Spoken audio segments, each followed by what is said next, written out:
जड़ कर्म चेतन बंधकारु, कर्म के अवसान का कह कर स्वरूप यथार्थ जग का, जो किया उपकार है उसके लिए जिन वाणी माँ को वंदना शत बार है, वंदना शत बार है, वंदना शत बार है।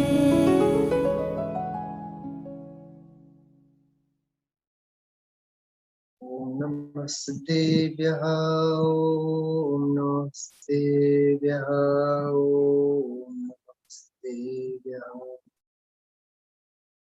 नमो अरहन्ताणं, नमो सिद्धाणं, नमो आयर्याणं, नमो वच्छायाणं, नमो लोये सहसावम्। मंगलम भगवान वीरो, मंगलम गौतमो गणी, मंगलम कुंद कुंदार्यो, जैन धर्मोस्तु मंगलम। सर्वमंगल मांगल्यं सर्वकल्याणकारकं, प्रधानं सर्वधर्म जैनं जयतु शास्त्रम्।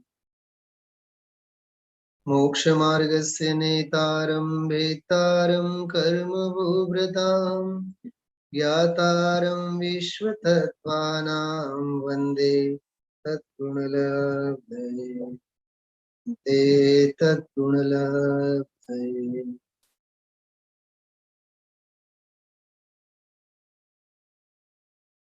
कविवर भागचंद जी की रचना है, पृष्ठ 16 है, पेज नंबर 16 के ऊपर। एक बहुत मार्मिक वाक्य हम आप लोगों ने अंत में देखा था। हमें तो जिनदेव ने संसार मोक्ष मार्ग का सच्चा विधि निषेध तथा उनका सत्य स्वरूप दर्शाया है, जिसे जानकर भव्य जीव अपना कल्याण करते हैं और सुखरूप जो शांत रस उसका अवलंबन लेते हैं। बहुत सुंदर इस ग्रंथ का अंश है। हम आप लोग इसको इस रूप से भी देख सकते हैं कि सत्ता स्वरूप इस छोटी सी कृति में यदि तात्विक और सैद्धांतिक तथ्य वाक्यों का, यदि सुविचारों का संकलन यदि किया जाए, इनमें ये सबसे ऊपर आवे ऐसा वाक्य है, सुविचार है। कितना सुंदर है। क्या लिखा? हमें तो जिनदेव ने संसार मोक्ष मार्ग का सच्चा विधि और निषेध, कहाँ उसकी अस्ति, कहाँ उसकी नास्ति, कहाँ विधि, कहाँ निषेध, कहाँ मुख्य, कहाँ गौण, मतलब अस्ति नास्ति के रूप में, सप्त भंग के रूप में, हिताहित के रूप में, हेयोपादेय के रूप में जिनेन्द्र भगवंतों ने हमें संसार मार्ग का भी और मोक्ष मार्ग का, थोड़ा सा आपको अटपटा लग रहा होगा कि संसार मार्ग क्यों मैं कह रहा हूं। अंत में हम आप लोगों ने जब गुरुवार के दिन इसकी चर्चा ली थी, अंतिम मतलब लास्ट वीक में, तब भी मैंने इसका अर्थ ऐसा ही किया था। मार्ग शब्द जो है दोनों के साथ लगाना, संसार मार्ग और मोक्ष मार्ग। तो हमें मतलब भव्य जीवों को, जगत के जीवों को, तीन लोक के जीवों को जिनदेव ने सच्चा विधि और निषेध के रूप में सत्य स्वरूप दर्शाया है। किसका सत्य स्वरूप दर्शाया? तो संसार मार्ग का और मोक्ष मार्ग का, ऐसा मैंने बोला था।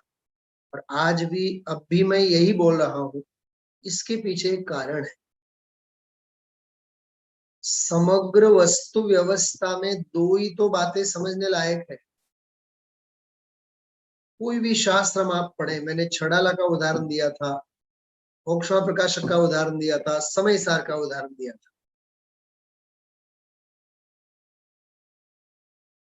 दो बातें उसमें से निकल के आती है। एक,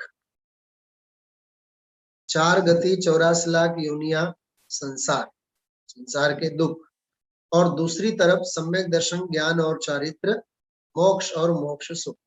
तो संसार और मोक्ष, ये दो ही तो बातें हैं ना। जैसे मैं अभी आपको तत्व की भाषा में कह रहा हूं, तत्व की भाषा में अपन सोचे, 7 तत्व होते हैं, जीव, अजीव, आश्रव, बंध, संवर, निर्जरा और मोक्ष।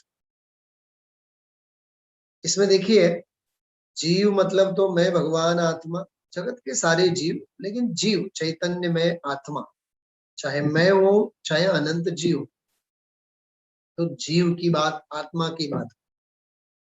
अजीव मतलब जितने भी पौद्गलिक, पौद्गलिक है अथवा अमूर्तिक, धर्म अधर्म आकाश काल वगैरह द्रव्य, तो अजीव तत्व। एक तरफ जीव तत्व, एक तरफ अजीव। अब देखिए, आश्रव और बंध, ये दोनों संसार तत्व है, संसार स्वरूप है, संसार तत्व है।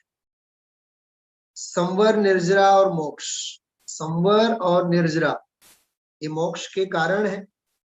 मोक्ष तो स्वयं मुक्त स्वरूप है ही। तो आश्रव, बंध, संवर, निर्जरा और मोक्ष, इन 5 तत्वों को 2 विभाग में अपन बांटे। आश्रव और बंध ये दोनों संसार तत्वों में, संवर, निर्जरा और मोक्ष ये मोक्ष तत्व, ये मोक्ष मार्ग के अंतर्गत। कहने का मतलब ये है, एक तरफ संसार मार्ग है तो दूसरी तरफ मोक्ष मार्ग। तत्व की अपेक्षा से मैंने आपको उसका विभाजन करके बताया। दूसरा, सुनना ध्यान से, बहुत मार्मिक बात कर रहा हूं, समाधि शतक के आधार से मैं ये बोल रहा हूं। आत्महित के लिए जो भी उपयोगी है वो सब मोक्ष मार्ग के अंतर्गत आता है। चाहे वो व्यवहार, सम्यक दर्शन, ज्ञान, चारित्र रूप मोक्ष मार्ग हो, चाहे निश्चय, निश्चय तो है ही, लेकिन आत्महित के लिए, आत्म कल्याण के लिए, आत्म ज्ञान के लिए, भेद ज्ञान के लिए, जैसे अपन कहते हैं शास्त्र पढ़ने से भेद ज्ञान नहीं होता है, तो क्या शास्त्र नहीं पढ़ने से भेद विज्ञान हो जाएगा? भेद विज्ञान शास्त्र पढ़ने से नहीं होता है। ये शास्त्र को पढ़ करके ही समझ में आएगा कि शास्त्रों को बिना पढ़े समझ में आएगा? क्या मैं पूछ रहा हूँ, बात समझ में आ रही? शास्त्र पढ़ने से भेद विज्ञान नहीं होगा, ये भी तो शास्त्र पढ़ करके ही समझ में आएगा ना। या घर में ऐसे बैठे बैठे प्रमाद में जिंदगी अपन बितावे, विषय भोगों में बितावे, स्वच्छंदी निश्चयभाषी जैसे रह करके जीवन वैज्ञानिकों की भांति अपन बितावे, संसार, शरीर, भोग, तब पता चले। तो शास्त्र समझते, शास्त्र पढ़ते हुए ही ये समझ में आएगा ना कि शास्त्र ज्ञान नहीं है किंतु शास्त्र कुछ जाने नहीं। सर्व विशुद्ध ज्ञान अधिकार की ये गाथा है समय सार में, समय सार में गाथा। शास्त्र ज्ञान नहीं है तो समय सार क्यों लिखा? तो फिर समय सार क्यों पढ़ना अपने को? सीधा सवाल खड़ा हो सकता है ना, सीधा ऐसा ही सवाल खड़ा होगा ना। तो कहने का मतलब ये है कि शास्त्र पढ़ने से आत्मज्ञान नहीं होता, शास्त्र पढ़ने से भेद विज्ञान नहीं होता, ये प्रमादी बने रहने से समझ में नहीं आता है। शास्त्र स्वाध्याय करने से ही समझ में आता है कि शास्त्र स्वाध्याय करने से धर्म नहीं। ऐसे गजब की बात है। मतलब देखो आप, ये तलवार की धार है, तलवार की धार है, इसके चलने में जरा सा भी अपना बैलेंस यदि बिगड़ा, ओ हो, हम तो बहुत समझते हैं, हमें तो शास्त्र ज्ञान बहुत है, समझ लेना अभी मझधार में डूबने के लक्षण है।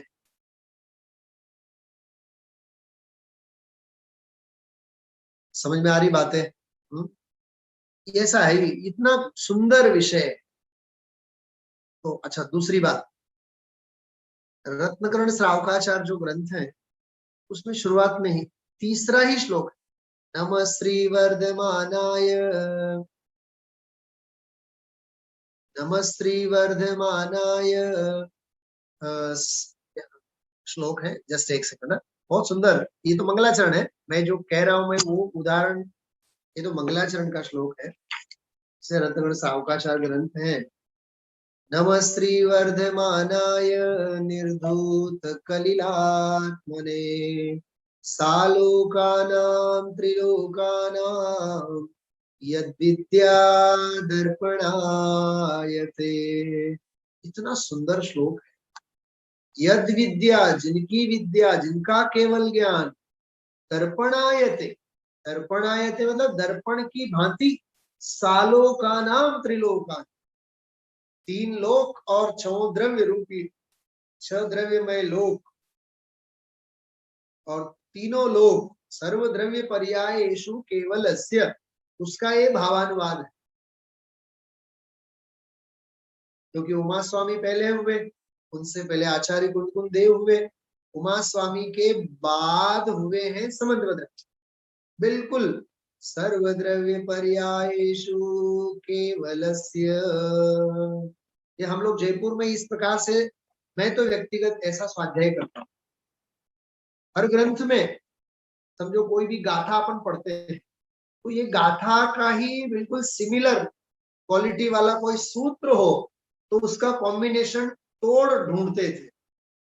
तत्वा सूत्र में सूत्र है सर्वद्रव्य पर्यायेषु केवलस्य। ये केवल ज्ञान का विषय है। क्या है? सर्वद्रव्य और सर्व पर्यायों को जानता है वह केवल ज्ञान, केवल ज्ञान का विषय है। उसमें छह द्रव्य रूप लोक भी आ गए और त्रिलोक भी आ गया, उसी का अनुवाद है ये। सालोकानां त्रिलोकानां यद विद्या दर्पणायते, दर्पण की भांति तीनों लोकों के समग्र द्रव्य और समग्र पर्यायों को प्रतिबिंबित करता है। मंगलाचरण है। मुझे तो ये बताना नहीं था, मुझे तो आगे तीसरा श्लोक आप लोगों को याद दिलाना है। क्रम में थोड़ा सा दूसरा श्लोक भी मैं पढ़ता हूँ, थोड़ी सी आपको जिज्ञासा होवे। सोनगढ़ से छपा हुआ ग्रंथ है, बहुत छोटा सा ग्रंथ है। देखिए इसकी जो टीका है सदा सुखदास जी की, वो तो बहुत बड़ी है, वो तो इससे लगभग समझो 3 गुना ग्रंथ है, बहुत बड़ा। ये तो बिल्कुल मूल श्लोकों की सामान्य व्याख्या। प्रभाचंद्र आचार्य की टीका है, संस्कृत में टीका है इसकी, प्रभाचंद्र आचार्य। उसमें प्रभाचंद्र आचार्य की टीका नहीं मिलेगी, उसमें तो केवल वचनी का है, सदा सुखदास जी की वचनी का, वो भी 500, 700, 800 पेज की, 700, 800 पेज की वचनी का है। हिंदी में भी है, गुजराती में भी है। उसका थोड़ा सा अभ्यास करना चाहिए। मैंने अभी 2-3 दिन पहले भी कहा था,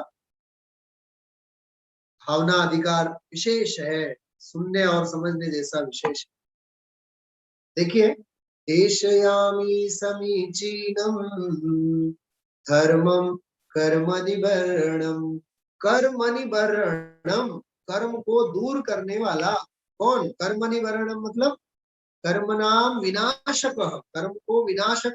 यतो धर्म संसार दुख संपादक कर्मणाम, संसार के दुखों का संपादन मतलब अर्निंग करने वाले जो कर्म है, कर्मणाम निर्वर्णो विनाशक, उसको निकाल फेंकने वाला विनाशक ऐसा जो धर्म है, उस धर्म को, कैसा है वो धर्म? समीचीनम, अबाधितम मतलब निर्बाध ऐसा जो धर्म है, तद अनुष्ठातॄणाम यह परलोके च उपकारकम कथम च तथा निश्चिंतवंतो भवन्तः इत्याह। इस पूरी संस्कृत की टीका है, इतना सुंदर है, इतनी मधुर भाषा है। देशयामी मतलब मैं उसकी देशना दूंगा, मैं उसकी देशना कहूंगा। कथयामी कहूंगा।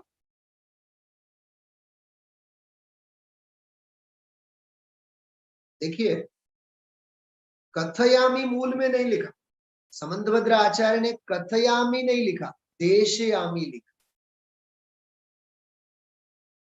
बाल में से खाल निकालने जैसी बात, इतनी मार्मिक बात है।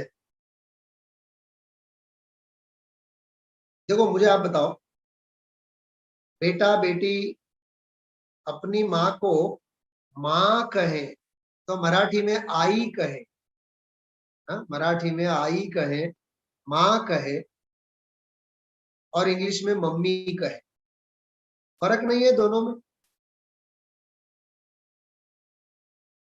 मम्मी कहने से भी माँ ही हकार बोलेगी, लेकिन माँ और मम्मी में फर्क नहीं, शब्दों की बात कर रहा हूं मैं। हाँ, माँ कहते हैं, जैसे बा कहते हैं, माँ, बा, इनमें, और मम्मी में, मम्मी में ऐसा लगता है जैसे हावड़ा ब्रिज हो, आर्टिफिशियल खड़ा किया गया हो, मम्मी। हाँ, मोम कहते हैं, ऐसा लगता है जैसे हावड़ा ब्रिज नीचे गिर गया हो, मोम।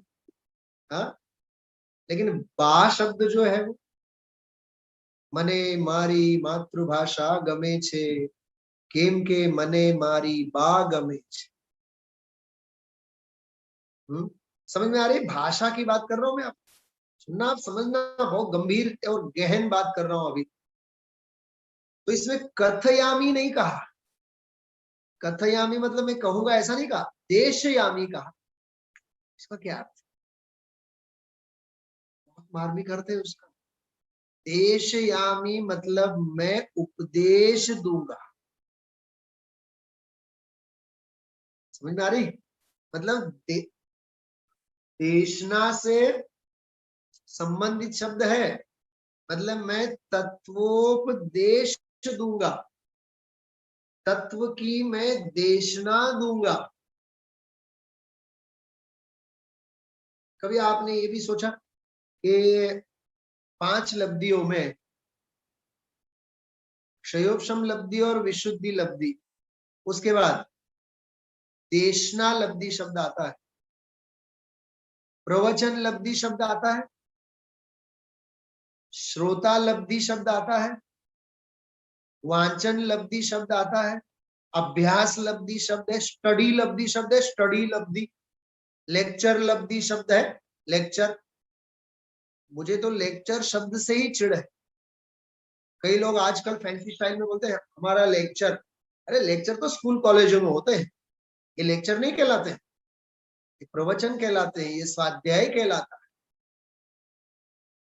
समझाय છે? એટલે એક એક શબ્દનો પ્રયોગ વિચારીને આપણે કરવો જોઈએ। तो देशयामी शब्द बना हुआ है देशना से संबंधित, देशना के अर्थ में देशना दूंगा। देशना लब्धि है, देशयामी समीचीनम, ये शब्द है। तो दूसरा, इसके संदर्भ में थोड़ी सी बहुत, देखो ये सब न्याय व्याकरण की खूबी है, इसकी बारीकाइयां हमें ख्याल में होनी चाहिए। समय सार है, समय सार में बिल्कुल शुरुआत में, बिल्कुल शुरुआत में दूसरी गाथा में समय, स्व समय, पर समय की बात की, और तीसरी गाथा में विसंवादिनी कथा वाली बात की, एकत्व गत, एकत्व निश्चय गत समय सर्वत्र सुंदर लोक में। चौथी गाथा में श्रुत परिचित अनुभूत काम भोग बंधन की कथा की बात की। पांचवी गाथा में एकत्व विभक्त भगवान आत्मा को दिखाने की बात आई। उससे पहले उत्थानिका में लिखा है अतएव एतत् उपदर्श, ऐसा लिखा है, उसमें दर्शते नहीं लिखा है, उपदर्शते। अब थोड़ी सी मगजमारी करो। हाँ, दर्शते नहीं लिखा, दर्शते मतलब मैं दिखाऊं, तो गाथा में लिखा हुआ। हाँ, तम ये अत विहतम दाये हम, वहां लिखा है, लेकिन टीकाकार ने उपदर्शते लिखा है। उपदर्शते का अर्थ क्या है?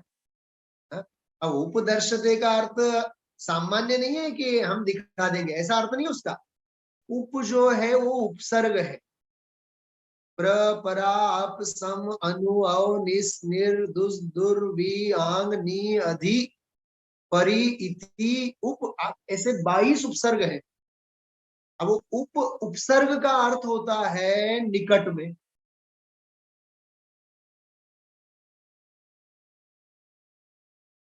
क्या कहा?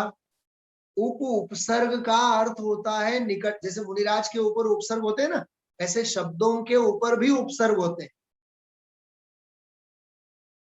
दृश्य धातु से बना हुआ है टू लुक, देखने के अर्थ में दर्शते शब्द, लेकिन आचार्य ने, अमृतचंद्राचार्य देव ने उपदर्शते शब्द लिखा।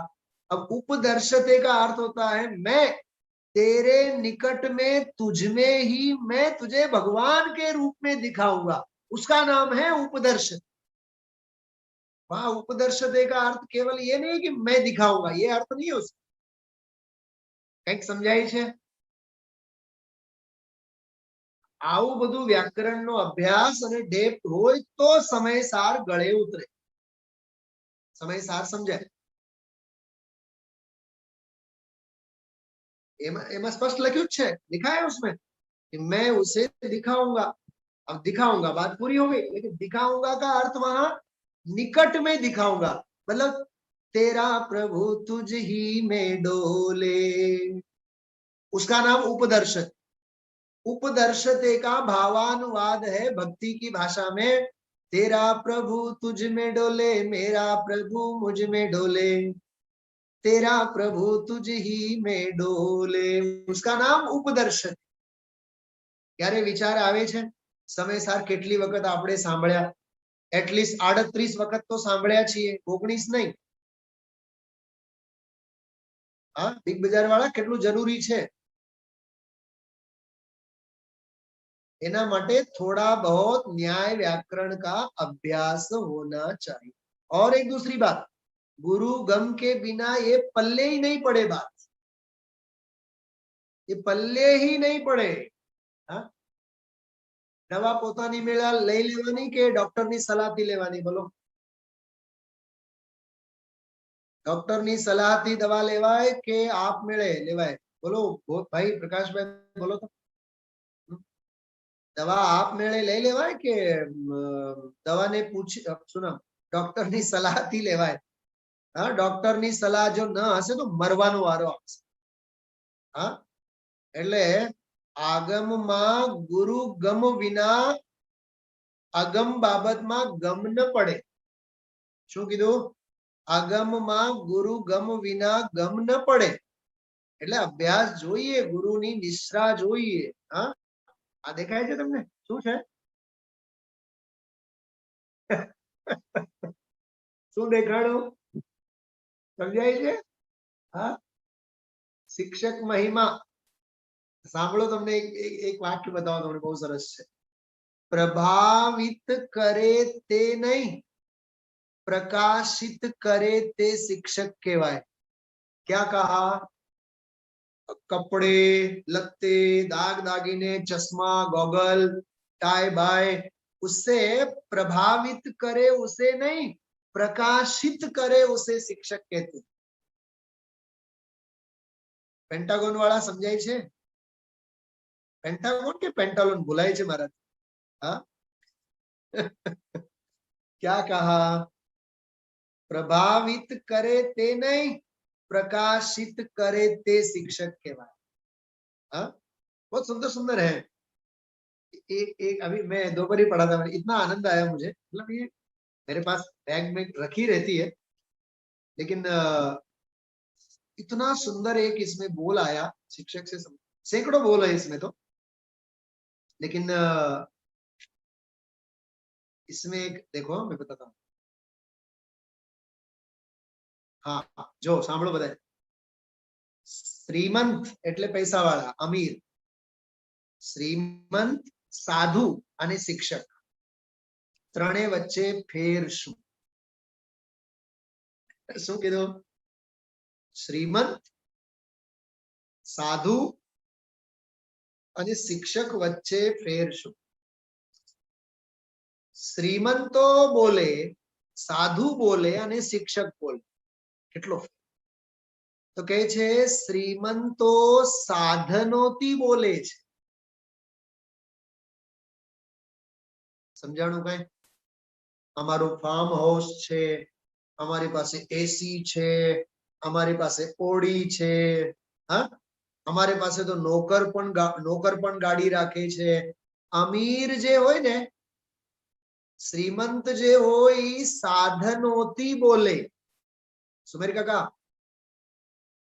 તમે બોલો ને સાધનોથી, અમે સાયન્ટિસ્ટ છીએ, એન્જિનિયર છીએ, સાધનોથી બોલે અને સાધુ સાधनाથી बोले।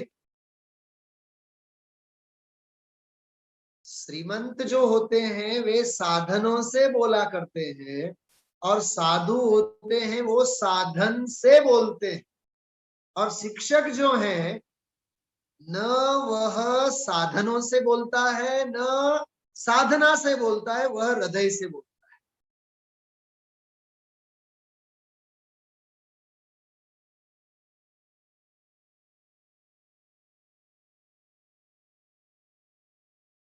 गुरु शब्द છે ને ગુરુ, ગુરુજી, ગુરુ કહે ને ગુરુ, ગુરુનો અર્થ શું થાય? ગુ એટલે અંધારો, રૂ એટલે પ્રકાશ, જે અંધારામાંથી પ્રકાશ તરફ લઈ જાય એનું નામ ગુરુ। अज्ञानतिमिरान्धानां ज्ञानाञ्जनशलाकया चक्षुरुन्मीलितं येन तस्मै श्री गुरुवे नमः। સાંભળો છો બરાબર? इंद्रा देवी तो प्रसन्न નથી થતી ને? उपदर्शते समयसार પાંચમી ગાથા પહેલા તદેતદ અત્ર ઉપદર્શતે, તેને જ અમે દેખાડીએ છીએ। ઉપદર્શતે એટલે તારી પાસે દેખાડીએ છીએ। तेरा प्रभु तुझ ही में डोले। તમે સમયસારમાં વાંચો એટલું જ લખેલું છે, દેખાડશું। દેખાડશું એટલે શું? ઉપદર્શતે કેમ લખ્યું? थोड़ा बहुत न्याय व्याकरण का अभ्यास होना चाहिए। देशयामि समीचीनम धर्मम कर्म निवर्णम संसार दुखतः सत्वान, जगत के सभी प्राणियों को योधरत्युत्तमे सुखे, जो उत्तम सुख में हमें स्थान दिला देवे ऐसे धर्म को हम उसकी देशना दें। इतना सुंदर लिखा। अब सुनो, संसार मार्ग और मोक्ष मार्ग, इसके लिए मैंने आपको थोड़ा सा विषय बताया। तीसरा जो श्लोक है उसके लिए ही है। सदृष्टि ज्ञान वृत्तानि धर्मम धर्मेश्वरा विदुः यदीय प्रत्यनीकानि भवन्ति भवपद्धति। बहुत ध्यान से सुनना, इसमें शब्द आया सदृष्टि ज्ञान वृत्तानि, मतलब सम्यक दर्शन, ज्ञान और चारित्र, धर्मम धर्मेश्वरा विदुः, धर्मेश्वर मतलब तीर्थंकर भगवंतों ने उसे धर्म कहा है। ठीक है, धर्म किसे कहा तीर्थंकर भगवंतों ने? कि सदृष्टि ज्ञान वृत्तानि धर्मम धर्मेश्वरा विदुः। अब दूसरी पंक्ति, यदि प्रत्यनीकानि, ये बहुत मार्मिक पंक्ति। यदि प्रत्यनीकानि, यत ईय प्रत्यनीकानि, जो इससे विपरीत है। ये बहुत सुंदर पंक्ति है, बहुत ध्यान से सुनिएगा आप लोग। यत ईय प्रत्यनीकानि अर्थात इससे जो विपरीत मार्ग है। किससे विपरीत मार्ग? कि जो मोक्ष मार्ग है उससे जो विपरीत मार्ग है वह। अब विपरीत क्या है? सम्यक दर्शन से विपरीत क्या है? सम्यक ज्ञान। सम्यक ज्ञान से विपरीत क्या है? सम्यक दर्शन से विपरीत मिथ्या दर्शन। सम्यक ज्ञान से विपरीत मिथ्या ज्ञान। और सम्यक चारित्र से विपरीत क्या? मिथ्या चारित्र। तो सम्यक दर्शन ज्ञान चारित्र रूप जो मोक्ष मार्ग है उससे जो विपरीत है भवन्ति भव पद्धति। देखो पद्धति शब्द का प्रयोग किया। पद्धति का अर्थ होता है संसार मार्ग, पद्धति का अर्थ होता है मार्ग। क्या कहा? तो प्रभाचंद्र आचार्य ने भी लिखा है भव पद्धति अर्थात संसार मार्ग। पद्धति कहो, मार्ग कहो, उपाय कहो, माध्यम कहो, जरिया कहो, सोर्स कहो, वो सब एकार्थवाची। भवन्ति भव पद्धति, ये सब संसार मार्ग हैं। तो दो मार्ग हो गए ना, एक संसार मार्ग और एक मोक्ष मार्ग। तो सत्ता स्वरूप में अपन पढ़ क्या रहे हैं? जिनेंद्र भगवंतों ने हमें संसार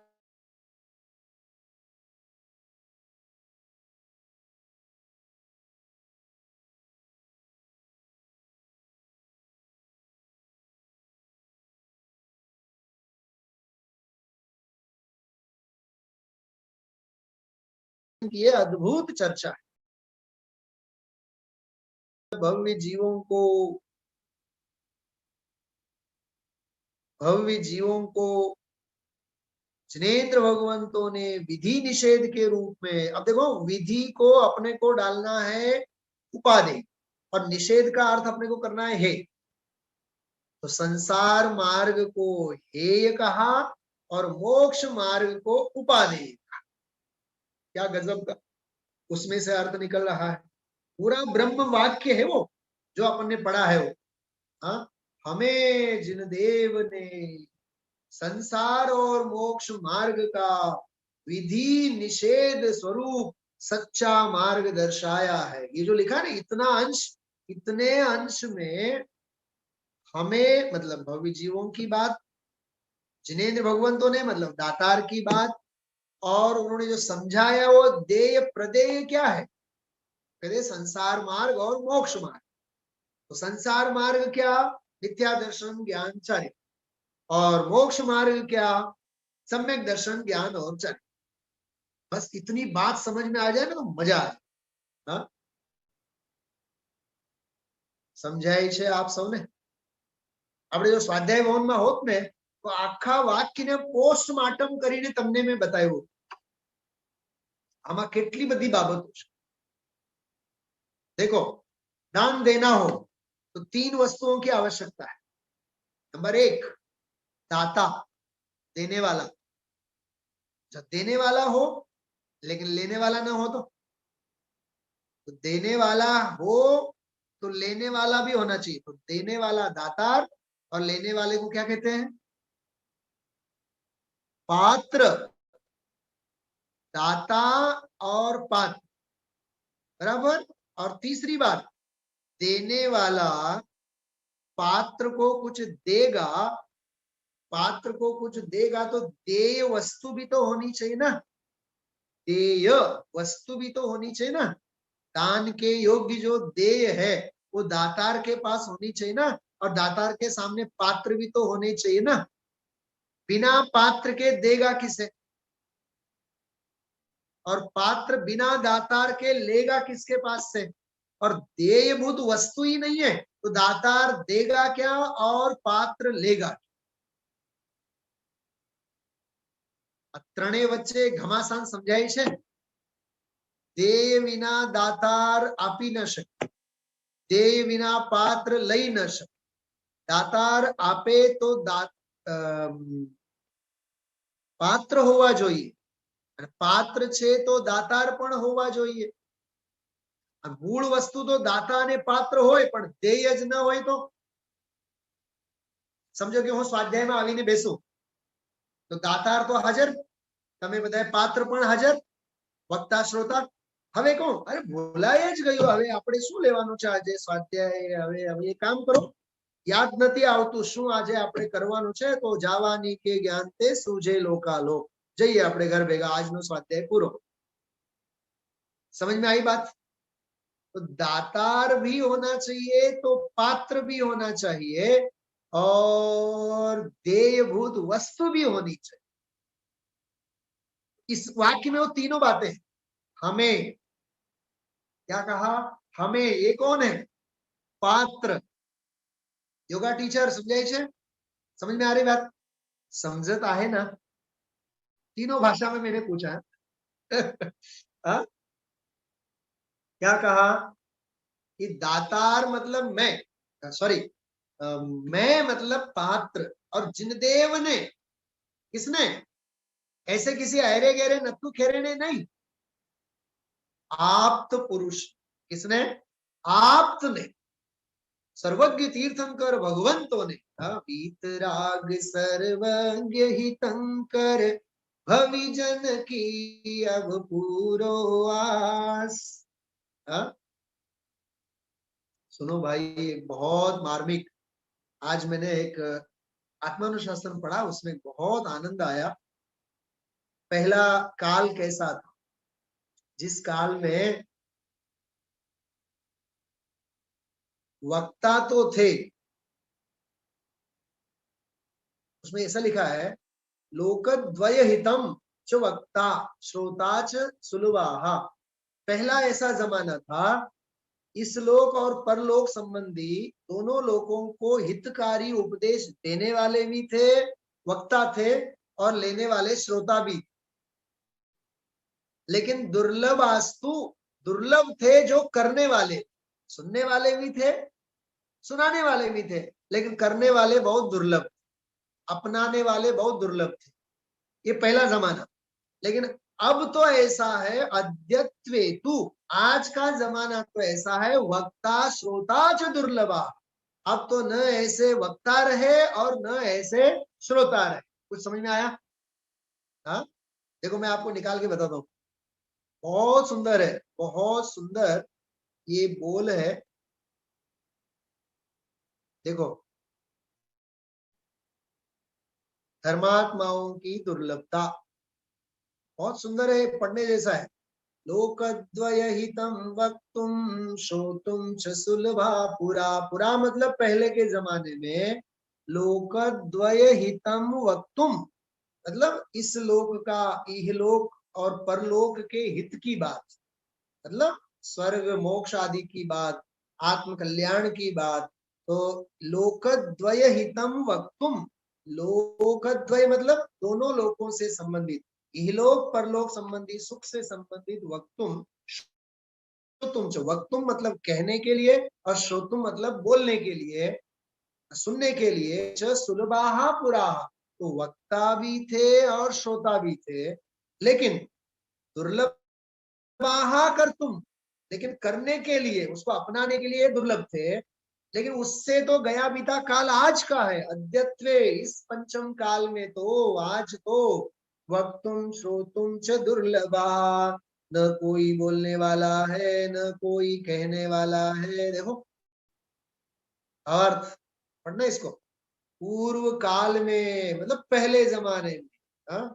हमारे जमाने में जैसे बोलते हैं ना, दोनों लोकों में हितकारी धर्म को कहने वाले और सुनने वाले सुलभ थे, किंतु करने वाले दुर्लभ थे। देखो, कहने और सुनने वाले सुलभ थे, किंतु करने वाले दुर्लभ थे। लेकिन इस काल में तो, इस पंचम काल में तो, 21वीं शताब्दी में तो कहने वाले और सुनने वाले दोनों भी दुर्लभ हो गए। बोलो, कम से कम उस जमाने में, प्राचीन काल में, कहने वाले वक्ता तो थे, सुनने वाले रुचि वाले श्रोता तो थे, करने वाले दुर्लभ थे। चलो ये बात तो समझ में आती है। लेकिन इस काल में तो करने वाले तो है नहीं, लेकिन कहने और सुनने वाले भी दुर्लभ हो गए। तो आगम का प्रमाण दिया है नीचे, आत्मानुशासन श्लोक 143। हाँ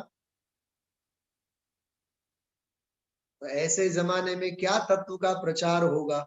हाँ समझदार को इशारा काफी है, मैं क्या बोल रहा हूं, ये आगम प्रमाण है। डॉक्टर भारील साहब एक बात कहा करते हैं, बहुत खेद के साथ कहते हैं कि मुझसे भी अधिक प्रतिभाशाली विद्यार्थी भारत भर में बहुत है। बोले मेरे विद्यार्थी ही हैं, बहुत है, सैकड़ों है। मेरी प्रतिभा से भी विशेष प्रतिभा संपन्न, मेरे से भी विशेष प्रतिभा संपन्न ऐसे विशेष अभ्यासु जीव विद्वान समाज में बहुत है। लेकिन समाज उन विद्वानों से आज भी लाभ नहीं ले पाता है, उनसे वंचित है। इसमें विद्वान का दोष नहीं है, इसमें समाज का दोष। कुछ कहा समझ में आया? गुजराती में समझाय छे बधाने?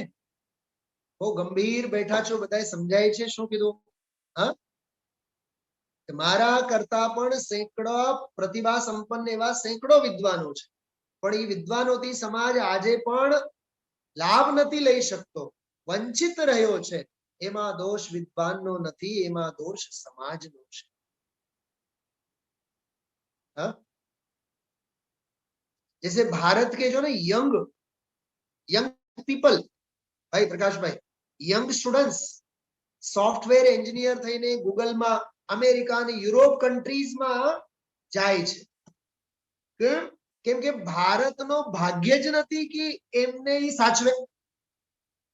પોઈન્ટ સમજાય છે મારો? તો આપણું યંગ બ્લડ જે છે, ભારતનું જે યંગ બ્લડ છે, કેમ કે ત્યાં ઈ કોહિનૂરની કિંમત છે અને અહીંયા તો કોહિનૂર અને કાચ અને કોહિનૂર સરખે સરખા છે. તો કાચની સાથે કોહિનૂરની સરખામણી કરશો તો કોહિનૂરને તો ઉપાડનારા તો ઉપાડી જ લે ને.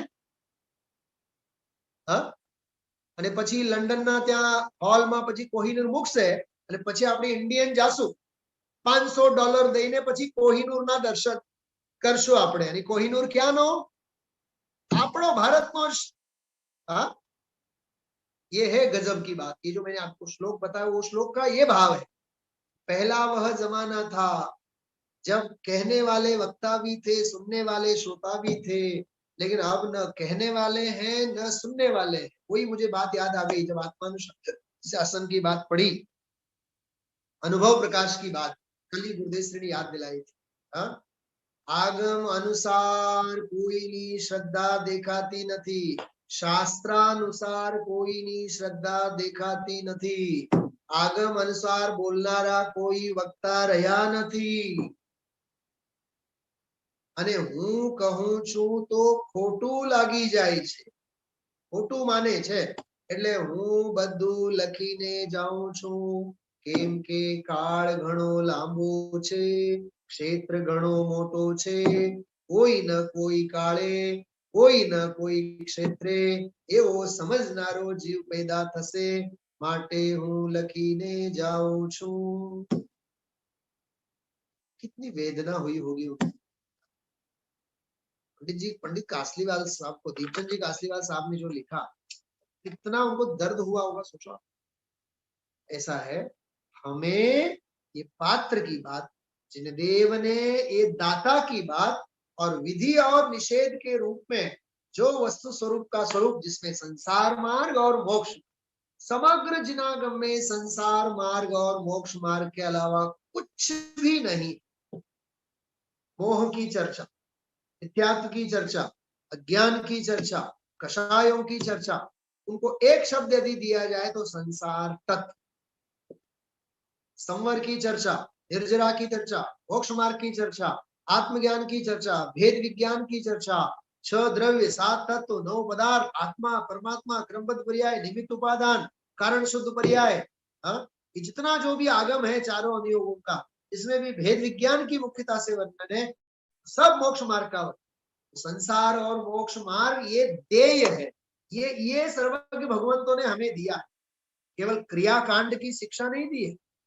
हाँ, केवल एला केला चेला पेला ये जय जय नाथ परम गुरु हो, जय जय नाथ परम गुरु हो, ये नहीं सिखाया है. तत्व ज्ञान सिखाया है, भेद ज्ञान सिखाया है.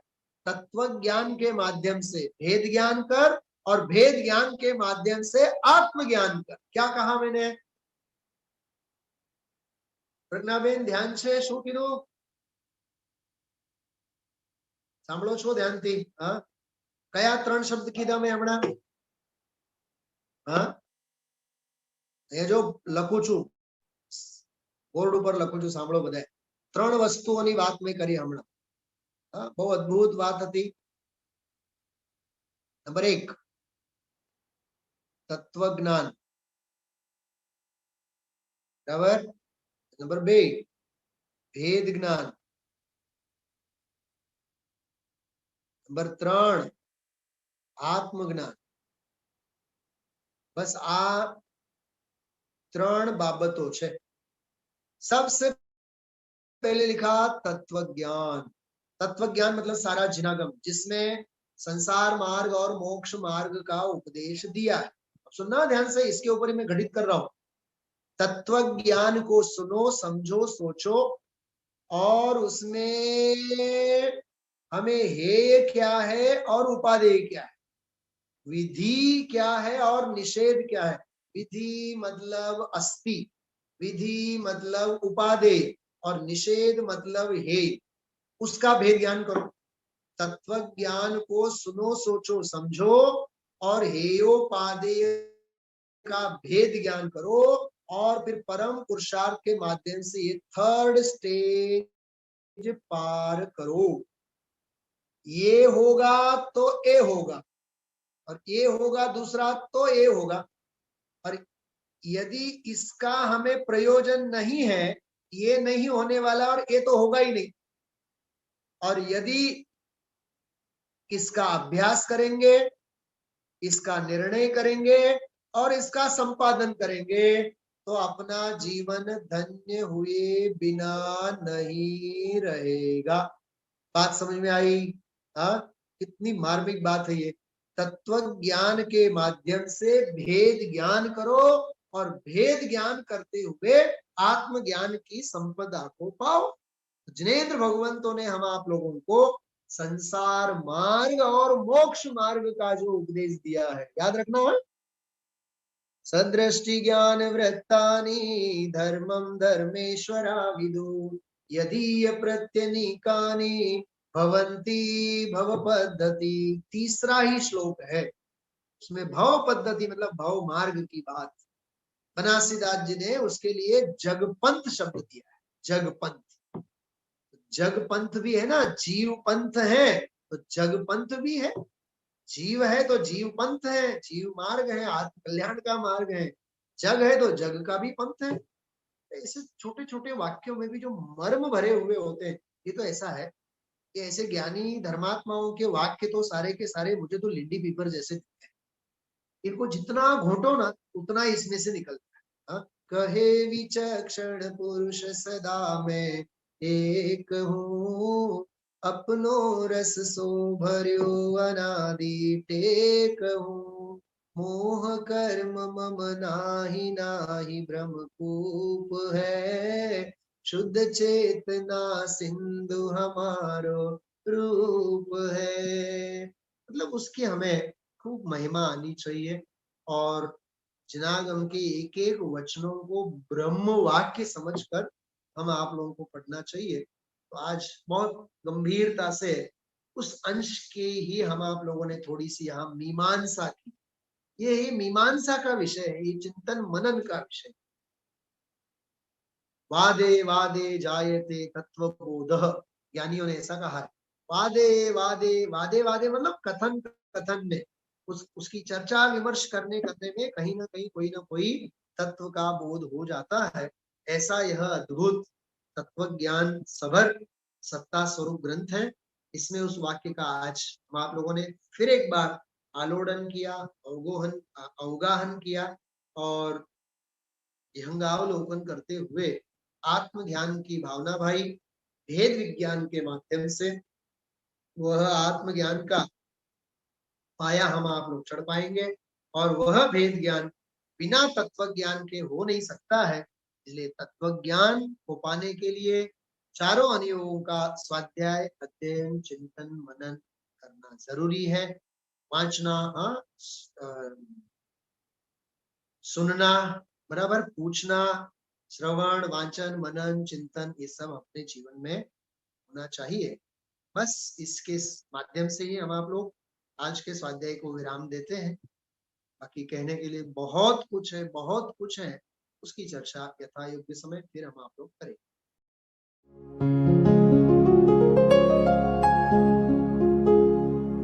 निज निधि निज में बताए यह अनंत उपकार है, उसके लिए जिन वाणी माँ को वंदना शत बार है, वंदना शत बार है, वंदना शत बार है।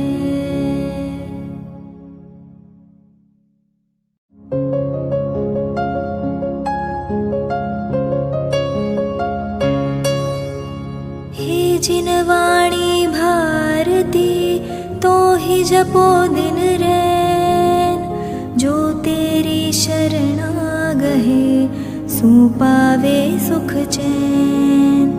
जावाणी के ज्ञान ते सूझे लोकालोक, सोवाणी मस्तक नवो सदा देत हो ढोक, सदा देत हो